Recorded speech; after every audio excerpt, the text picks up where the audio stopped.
Now, breaking news from your hometown news leader, WDBJ 7. Breaking news at 6 on the severe weather impact. This afternoon, powerful storms killed 3 people in Waverly, which is in the eastern part of Virginia. Those storms included possible tornadoes first rolled in through our region, and we are getting a first look at the damage they left behind. Take a look at these homes in Appomattox. It is just one of the hometowns affected by today's storms. Let's go straight to WDBJ 7's Tim Saunders, who was live in Appomattox tonight. Tim is in the Evergreen area between Appomattox and Pamplin. Tim, what are you seeing there? Well, Jean and Chris, we are seeing a lot of damage out here right now. As you just mentioned, there are several homes that already have at least quite a bit of damage out here. We have homes right behind me here. I'm just going to step out of the way so you can see. Right behind me, you have 2 homes just right there that the side of the houses have been taken out by whatever type of storm moved through here earlier this afternoon. We have power lines down. We have, like I said, multiple homes that are damaged. There's at least one home that you can't see that's out of my view that appears to be just completely gone. It looks like the house was flattened by whatever storm moved through out here. We have talked to law enforcement this afternoon, and they tell us that as far as they know, there are no severe injuries out here as a result of this storm. There are no one out here. There isn't anybody out here that has been severely injured. I do know that there was a woman over here in this home off to my left, an elderly woman who was inside her home when the storm happened. She has damage to her home, but thankfully she's okay. Her family members got out here and they were able to get her out of this home, and they are getting her to safety tonight. Chris Hurst, I know that you talked to law enforcement, and you also talked to some other people out in this area too, and you told me that there was some damage out on Route 630. I'm going to go and check that out as soon as I'm no longer live on television, just to see if I can find out exactly what's going on. But Gene, definitely the scene out here right now is just a lot of damage, a lot of homes out here on Route 460, and this is just one of the areas that is seeing a lot of damage. We understand that it goes all the way down to the Promised Land area here in Appomattox County as well. And it's so good to hear that the person inside that home we see behind you is okay, because wow, when you look at that damage, certainly was a very strong storm there. Tim Saunders, thank you very much. Yeah, well, Gene, I do want to say that the house that was behind me there, we don't know for sure that that person or if anybody was in that house. The home that I was talking about that had the elderly woman in it is a brick home off to my left. It's out of view. So I don't know if anybody was in that home that has the really severe damage. Okay, Tim, thank you for that clarification. And he will be checking on the damage and continuing on to take a look at Appomattox County, a very heavily hit area there. Tim, thank you. High winds damaged homes and a farm in Goodview, Virginia. It could have been from a possible tornado. WDBJ 7's Noel Saunders joins us now from Mill Iron Road. Chris, Jean, it was absolute devastation out here today. I mean, roofs were missing off some homes, several trees were down. Neighbors even tell me some of them, they only had time to run into their basement and hide from it. They say the strong windstorm just came out of nowhere and they didn't have any warning. Now, one of the places we went to today was the Triple M farm on Mill Iron Road. Now, there was so much damage there. I mean, you could see 10 in trees. Some of the stables were open on the farm.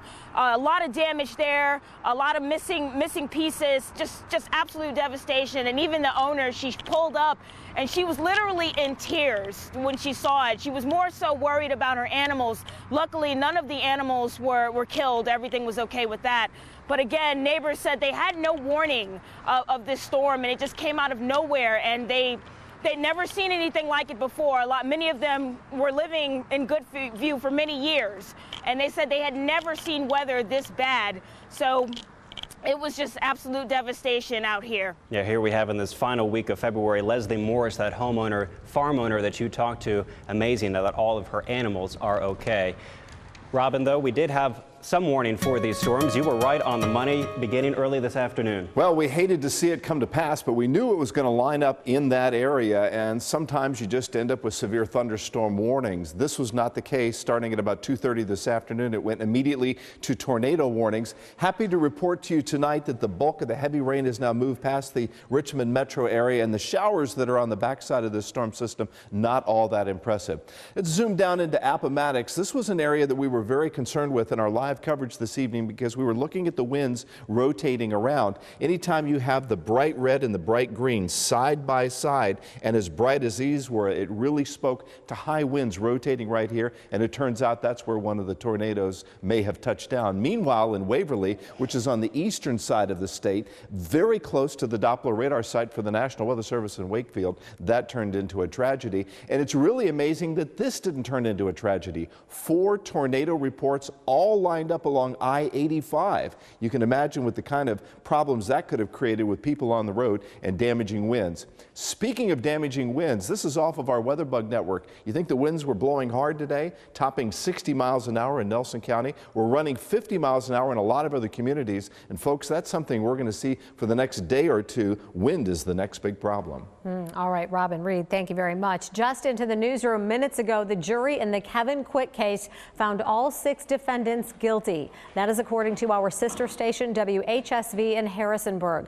Those 6 defendants were convicted on all charges in connection to the murder of Quick. That trial was moved to Roanoke after a mistrial was declared last year. Quick was abducted and killed in 2014. He was a Waynesboro Police Reserve captain. Continuing coverage tonight about the first homicide reported in Roanoke this year. Police say Martavius Rashad Cook was murdered yesterday afternoon. A police spokesperson says no one has been arrested, but officers are not actively searching for suspects. Investigators are talking to witnesses and gathering evidence. Police in Danville are investigating a murder. It happened just after 12:15 this morning in the 200 block of Halifax Street. A man was found dead with apparent gunshot wounds. The name of the victim has not been released. Anyone with information about the shooting is asked to call police. Many of you are filing your taxes now so you can get your refund as quickly as possible. But here in Virginia, some taxpayers will have to wait a little longer for that extra cash. WDBJ7 anchor Nadia Singh tells us more about a review of tax return letter some have gotten recently. That's right, Jean, and that letter looks like this. It simply states that your tax return has been selected for review and a refund can't be issued until a 1099 or W-2 and a 2015 pay stub are faxed back to the State Department of Taxation. It's something tax preparers are seeing more of. Have you gotten one of these letters in the mail? According to the letter, the Virginia Department of Taxation, they review a large number of returns. People who file their taxes and sent them in are being asked by the State Department of Taxation to resubmit information. They want to verify the actual wages that have been submitted on the W-2, along with a copy of their 1099. And sometimes documentation not usually necessary to file state taxes. They're asking our clients to submit a copy of their last paycheck stub. A spokesperson from the State Department of Taxation says this is the second time the agency has sent these out, but it's an inconvenience for taxpayers. The letter also states that if you do not return this information to them, that there could be a penalty and your refund could be reduced. Reduced? Not what taxpayers want to hear as they wait for a chunk of money many depend on every year. They're expecting their refund, and for the last several years, the state refunds have come back before the federal. So our clients are waiting for their refunds. They've already decided what they're going to do with that money. Now, I spoke to a representative from the Department of Taxation just moments ago, and he tells me that those letters are sent out as an anti-identity theft and tax fraud measure. They're sent to certain taxpayers when an automated review identifies the need for extra information to confirm an identity. If you get one, contact your tax preparer and comply with that request, and head to WDBJ7.com and click on this story for more information. Nadia Singh, WDBJ7. Changes are coming for Cox customers in our area as the company transitions to an all-digital platform. You'll need this mini box to convert the digital signal if your cable plugs directly from the wall into your TV. It costs $2.99 a month to rent from Cox. Customers will get one box for free the first year, and Medicaid customers will get more boxes for free. Cox is doing this to more efficiently use the limited amount of spectrum. It allows us to take what is essentially our analog spectrum, and it represents about 40% of our bandwidth, and transition that over to digital, which we can obviously do in a lot less bandwidth. It allows us to offer more products and services. Cox is one of the last major providers to make this all-digital transition. Customers will start seeing notifications to switch in the end of March. Well-liked former Virginia legislator Madison Marie has died at the age of 90. The Shawsville Democrat represented Western Virginia for almost 30 years. Marie was known for his dedication to service, his representation of rural constituents, and a sense of humor. He was liked by colleagues on both sides of the aisle. Marie was also persistent, introducing a bill more than a dozen times in the past, but many say it's his lively stories they'll remember most. 9th District Congressman Morgan Griffith remembers him as a feisty lawmaker and fierce advocate. Like many of us here in Western Virginia, Tommy Holcomb wanted to do something after the deaths of Allison Parker and Adam Ward last August. So he wrote a song. And 6 months later, he's releasing Forever on the Air, a recording he hopes will honor their memory. WDBJ7's Joe DeShiel is here with more on that project. Joe. Gene, longtime residents of the Roanoke Valley know Tommy Holcomb as a member of the Vikings, a group he and other high school friends started in the 1960s. His latest song, Forever on the Air, includes the talents of many people, including former Miss Virginia Courtney Garrett, Roanoke legend Jane Powell, and our own Chris Hurst. Your lives were a melody that didn't last too long. Tommy Holcomb said he was numb after hearing the news on the morning of August 26th. Number one, how could something like that even happen? And how could it happen here? And how could it happen on my hometown station? You know, it just didn't, it was like unreal. The next day, he began writing the song, Forever on the Air. And it really affected me. And I don't know, I just wanted to do something. And since I do music, I wrote this song. Your eyes like the skies, your smiles paint the dawn. The song includes a chorus of local singers, background vocals from Jane Powell and Chris Hurst. Nashville musicians provided the instrumental track.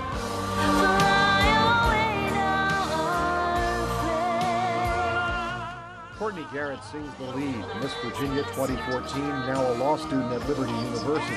She says she was honored to be a part of a project that honors Allison Parker and Adam Ward. Those two people left an incredible legacy behind in the work they did and the lives that they touched. And that tract will hopefully be memorabilia and just a reminder that they are continuing to affect lives even as they've passed by the work that they've done and the impression that they've left behind. Holcomb is distributing the song on CD. He set up a website where anyone interested in ordering a copy can find more information. We'll include a link with this story on WDBJ7.com. He says his reward has already been fulfilled because people close to Allison and Adam have told him they appreciate the song. Joe DeShiel, WDBJ7. We are continuing our coverage of the storm damage from Southside. WDBJ7's Danielle Staub joins us now with a look at conditions in Danville. During the storm, a tree hit the back of this home. I'm going to step out of the way here so you can see it. This tree fell in between these two homes. It hit a gas meter and the side of this house. I'm told the people that were inside at the time, they are okay. There are no injuries and they were able to get out quickly. As we take a closer look at a different angle of this tree, it's pretty scary. And I'm not surprised after seeing this because these winds were so high. Very, very fast winds. The rain was coming down very heavy here in Danville, but it was only for a quick moment. It was only for 10 minutes, and then the sky went blue again, and then that 10 minutes of storms came back again. Around 500 people in Danville are out of power. City officials say that this is because a tree fell across Mill Mountain Road. Now, this is another tree which is east of Danville. Outages are scattered across town. Danville and Pittsylvania County schools went on lockdown, but around 4, those buses were sent out. That tornado watch, that warning was shut off, and they were able to go pick up those kids. There are no reports of damages or injuries. Pittsylvania County emergency management officials say there are trees down, but Danville did get the brunt of the storm.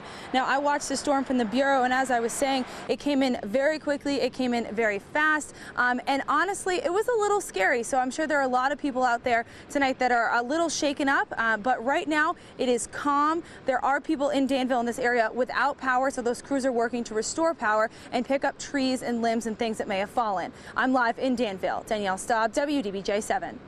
Thank you, Danielle. It is official. The Donald is heading to Southwest Virginia next week ahead of Super Tuesday. The Republican presidential frontrunner, Trump, will speak at Radford University's Dedman Center Monday. According to Trump's campaign, the tickets are gone. Doors open at 10 a.m. Remarks begin at noon. We plan to live stream Monday's rally on WDBJ7.com. The strong storms of the day have moved on, but the other side of this powerful weather maker will be felt for days to come. Indeed it will, and folks will need to get out and about tomorrow to see what their damage is, and that includes the National Weather Service. They'll be taking a tornado survey tomorrow morning, not only in Appomattox, but other areas that were hard hit.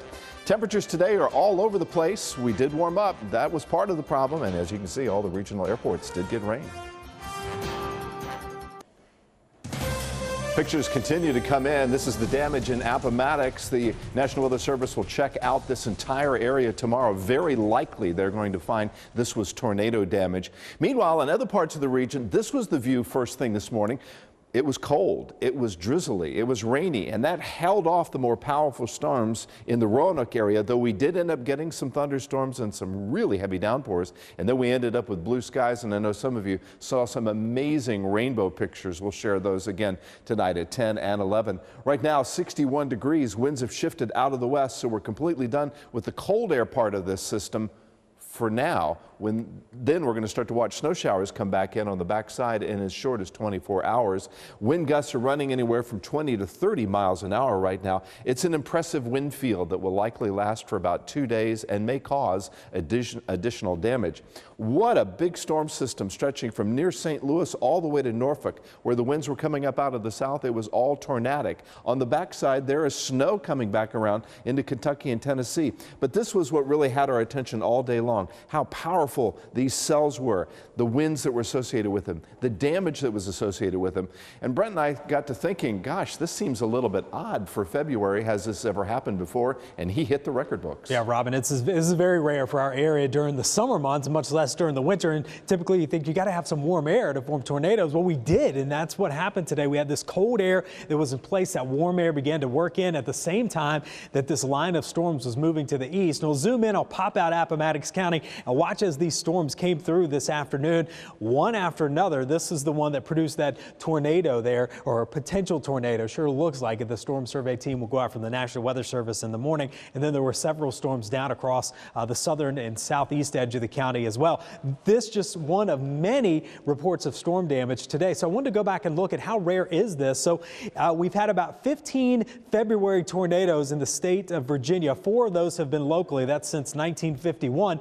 Oddly enough, February 1st, 1951, there was an F1 tornado that struck Appomattox County at 1 in the afternoon. So they've had a tornado in February, one of the few areas that did. And our last tornado outbreak for our area was several years ago, back in 2011. Of course, that's the one where we had the Pulaski County tornado. So very rare winter outbreak, Robin. Very strange. What are the odds? All right, let's move forward in time. Evening showers. We will still have some wrapping around with increasing wind, lows in the 30s. Tomorrow it looks pretty good. We've got temperatures in the 40s and 50s.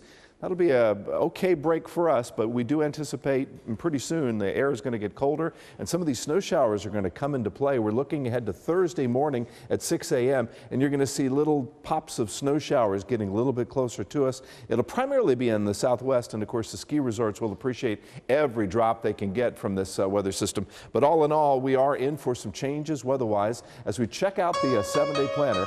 Gusty winds and flurries. That's the key for the next couple of days. After that, we anticipate rather breezy conditions to continue and sunshine for Sunday. We're looking forward to that. Monday, Tuesday, Wednesday, we'll have highs in the upper 50s. We're talking postseason basketball at the Division III level with the ODAC tournament underway. We will hear from third-seeded Roanoke about what they're expecting out of their team this weekend, coming up after the break. Sports from your hometown news leader, WDBJ 7. Good evening, everyone. I'm Karen Loftus with your look at sports. We begin with big news in the NASCAR world as Stewart-Haas Racing announced they are making the switch from Chevrolet to Ford cars next season. SHR has had Chevy cars since its inception in 2002 and has won 2 Sprint Cup championships with the manufacturer. Co-owner and driver Tony Stewart plans to retire at the end of the season, leaving Kevin Harvick, Danica Patrick, Clint Boyer, and Kurt Busch as the Stewart-Haas drivers who will be making the change. Virginia Tech's men's basketball team picked up a win on the road over Boston College last night. Meanwhile, UVA is looking to bounce back from their road loss Monday night against Miami as they turn their sights to North Carolina on Saturday. It's going to be a tall task as it is, but it might be even tougher with a few guys out with injuries. We've been playing obviously Anthony, Isaiah, and Mike, and then Evan. Those have kind of been the four. And now without Evan, I went with Jared. The size, that's why all guys, Jack has to be ready. He's played for us. At times we've gone 4 perimeter players. So I think all things are on the board, and you have to be ready based on, what the game's presenting and, the matchups and all those kinds of things. In Division III hoops, the ODAC tournament gets rolling at the Salem Civic Center with the women's quarterfinals tomorrow, followed by the men's quarterfinals on Friday. Roanoke College is the 3 seed and earned a first-round bye, so their first postseason game will be Friday night against Randolph, who beat Washington and Lee Tuesday night. Coach Paige Moyer and his guys have had a great season to this point at 11-5 in conference play and are hoping to keep things rolling this weekend. The old coach's adage was dance for the one that brung you, and we're going to do a lot of the things that we've done all season long. We've got a few things that we can tweak, some things we can get better at. We tried to remind the guys some things maybe we didn't do so well late in the season that we did better early in the season. So we're going to try to put our best foot forward, but we're excited about going into the tournament. We're reasonably healthy, and like I said, our chemistry has been a real key for us so far, and I think our chemistry is just as good as it's been all year. And in case you missed it last night, Cape Spring alum Josh Henderson, who now plays at Vanderbilt, made the most ridiculous shot last night in their game against Florida. Just before the half, he chucks it about 80 feet and sinks the shot at the buzzer. Let's take another look at it. The Roanoke native finished with 5 points and 2 rebounds as Vandy wins it 87-74. Isn't that crazy? It was like amazing. A chest pass the entire length of the court. Went right in. I know. All right. Love it. Yeah. Thanks, Karen. The market ends the day on a positive note. Stocks for it: Dow climbed 53, NASDAQ up 39, S&P up 9.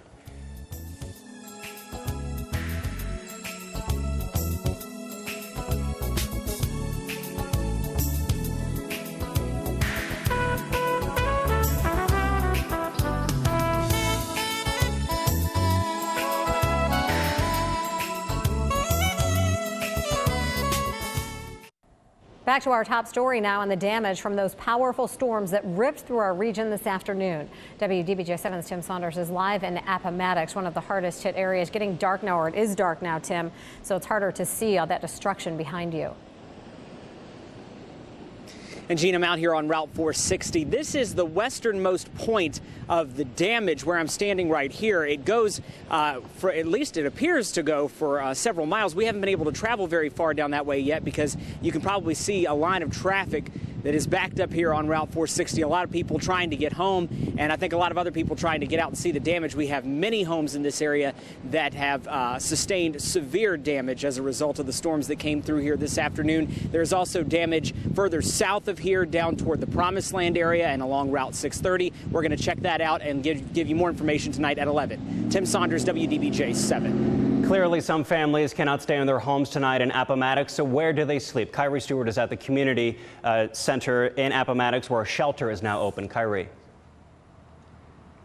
That's right, Chris. I'm at the Appomattox Community Center here on Community Lane. This is where people who are affected by today's storm are being told to come for the night. Right now, there aren't too many people out here. There are a few cars. We saw a few people outside, but I'm sure they're expecting more people to come by here as the night progresses. On our way into town, we saw a lot of down lines. We saw police out here directing traffic. So again, if you don't have power, if you've been affected by today's storm, you're told to come here to the Appomattox Community Center on Community Lane. Back to you all. All right, thank you, Kyrie. Appomattox Community Center, a shelter now open, and a lot of homes with severe damage. You want to see the tornado? We want to see what did it. Yeah, oh boy. That's it. Look at That's that. the one. Jason Smith took the picture for us. So this should help the National Weather Service out a little bit in their storm survey, because underneath that kind of a cloud structure, that's what happened in Appomattox today. Some stuff is wiped clean off the ground there, so that is an impressive story. I've been talking with Jason through text message. He lives in that Evergreen community, has for a while. He says, please pray for Evergreen. That's his request for us tonight. We leave you now at 6. We'll see you back here tonight at 11.